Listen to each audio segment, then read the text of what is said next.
Alright, now rounding to the nearest tenth. Let's give another example. What if I had 28.03? What's my nearest tenths? Oh yeah, this is my nearest tenth right here. Right? That's 10? No. Tenths. Right here.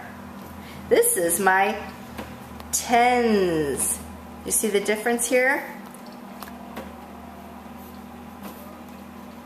That's our difference. Yes, this is our tens place value. $10 bills. My tenths is talking right here, and that's talking just about dimes.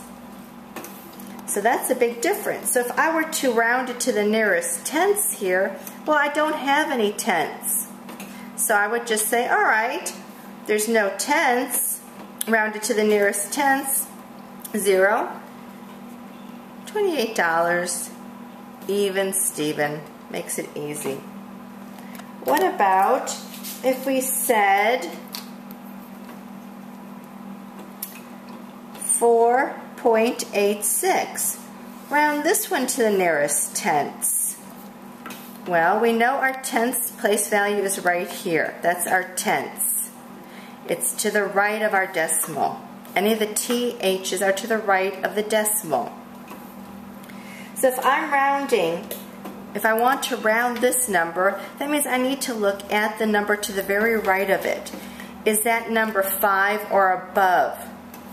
Yes, it's a 6. It's 5 or above. So that means if this number to the right of the tenths is 5 or above, I'm going to increase this up to the next digit.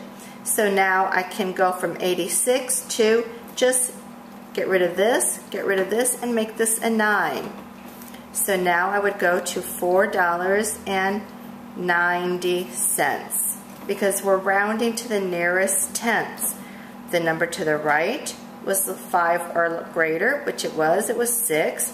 That means I can up this number by 1 to a 9. You cancel out that number, you cancel out the old number, you just go ahead and stick in the 9. That's it.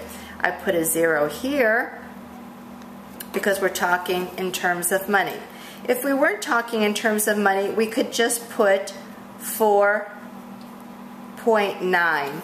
It's a given that this has just an endless amount of zeros behind it, to the right of it.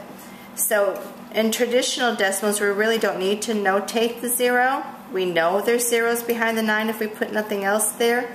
But if we're talking in terms of money, we do want to have our 2 decimal places.